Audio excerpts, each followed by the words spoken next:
Oke, mari kita langsung saja ya. Selamat datang kembali. Hari ini kita fokus ke bab 12 dari materi Anda nih.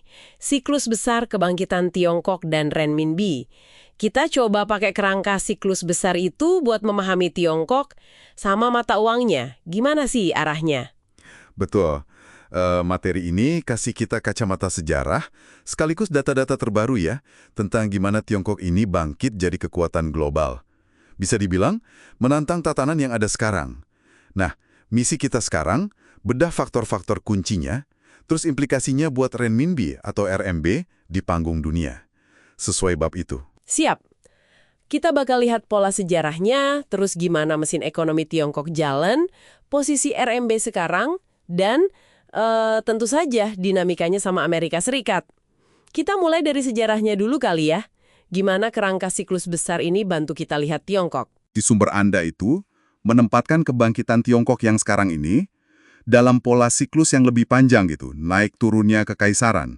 Miriplah kayak Belanda atau Inggris dulu. Oh, oke. Tiongkok sendiri kan punya sejarah ribuan tahun ya, dengan siklus dinastinya. Nah, kebangkitan pesat pasca 78 lewat kebijakan reformasi dan keterbukaan Deng Xiaoping itu dianggap fase kunci di siklus yang sekarang, yang bangun fondasi ekonomi dan teknologi yang kita lihat hari ini. Menarik sih ngelihatnya sebagai pola berulang gitu. Nah, terus gimana caranya Tiongkok bisa bangun kekuatannya secepat itu? Materi Anda kan nyebut beberapa hal penting tuh. Ya, data di situ nunjukin peran penting banget perdagangan global. Apalagi setelah Tiongkok gabung WTO ya kan, Organisasi Perdagangan Dunia itu. Mereka jadi pusat manufaktur dunia, hasilnya surplus perdagangan gede banget, apalagi sama AS. Nah, ini yang bikin mereka bisa kumpulin cadangan devisa. Wah, masif jumlahnya. Jauh di atas AS atau Inggris, kalau diukur dari berapa bulan impor yang bisa di-cover gitu. Dan ini nyambung ke salah satu poin paling bikin penasaran dari sumber Anda, hubungan finansial yang unik sama AS. Tepat sekali.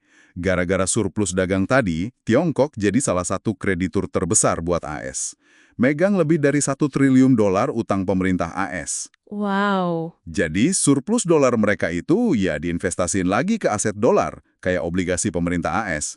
Ini yang bikin hubungan debitur-kreditur jadi kompleks banget, apalagi dua negara ini kan juga saingan secara strategis. Dinamika yang ya penuh potensi gesekan lah. Oke.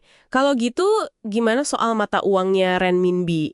Di sini kan ada kayak paradoks gitu ya yang diangkat sumber Anda. Ekonomi Tiongkok itu kan gede, sekitar 19% PDB global, terus 13% perdagangan dunia, tapi kok RMB cuma sekitar 2% dari cadangan devisa global. Kenapa jauh banget gitu?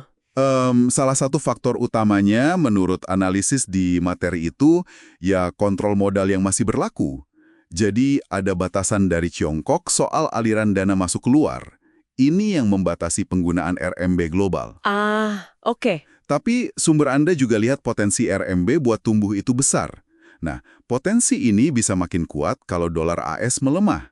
Ada argumen di sumber kalau dolar AS itu rentan. Kenapa?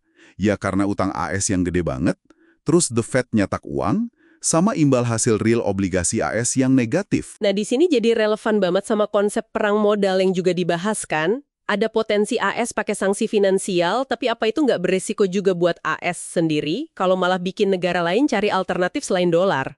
Itu dia pertanyaan krusialnya yang tersirat di analisis sumber. Di satu sisi, AS punya power lewat sistem finansial berbasis dolar. Tapi di sisi lain, kalau dipakai terlalu agresif, justru bisa mempercepat pengikisan status dolar sebagai mata uang cadangan utama. Itu kan risiko strategis jangka panjang buat AS. Sumber juga nyebut, pasar modal Tiongkok itu masih underinvested. Artinya, porsi investasi asing di sana masih kecil dibanding ukuran ekonominya. Dan tentunya kebangkitan Tiongkok ini memicu gesekan ya dengan kekuatan dominan sekarang, AS. Sumber Anda gambarin ini kayak dinamika klasik aja dalam siklus kekuatan besar. Betul, ini pola yang kelihatan terus sepanjang sejarah. Materi Anda itu mengurai konflik ini di banyak area. Perang dagang pakai tarif, terus perang teknologi termasuk isu sensitif kayak tuduhan pencurian kekayaan intelektual, pembatasan ke Huawei, rebutan dominasi semikonduktor, sama ketegangan geopolitik misalnya di Laut Cina Selatan. Bahkan ada spekulasi di sumber kalau Tiongkok bisa lebih unggul teknologinya dalam 5-10 tahun ke depan. Proses decoupling ya, pemisahan ekonomi dua negara itu, kayaknya memang lagi jalan terus ya. Iya, terutama di sektor teknologi. Dan ini semua dilihat sebagai bagian dari fase, mungkin fase akhir ya, dari sebuah siklus kekuatan besar, di mana tensi internal di masing-masing negara sama eksternal antar negara biasanya naik tajam. Antara kekuatan lama sama kekuatan baru yang lagi naik daun gitu. Jadi, kalau kita tarik benang merahnya nih, dari bab 12 di sumber Anda nih, apa ya intinya? Kayaknya kebangkitan Tiongkok itu ngikutin pola siklus sejarah, kekuatan ekonominya itu nyata, terus RMB punya potensi global meski jalannya nggak gampang. Sementara itu, hubungan AS-Tiongkok jadi panggung utama perebutan pengaruh global saat ini gitu ya. Iya, dan yang menarik buat direnungkan itu, gimana sumber ini secara gamblang nunjukin potensi kerentanan dolar AS karena utang dan kebijakan moneter, sekaligus ngingetin kita kalau status mata uang cadangan itu sendiri, ya siklus sifatnya, nggak ada yang abadi. Nah, kalau mikirin sifat siklus ini, terus kondisi utang AS dan kebangkitan Tiongkok yang jalan terus sesuai analisis sumber Anda, kira-kira faktor atau pemicu spesifik apa ya yang paling mungkin mengubah peran global RMB secara signifikan dalam waktu dekat? Dan gimana penataan ulang keuangan global kayak gitu bisa ngaruh ke kehidupan Anda sehari-hari? Ini sesuatu yang menarik untuk Anda pikirkan lebih lanjut.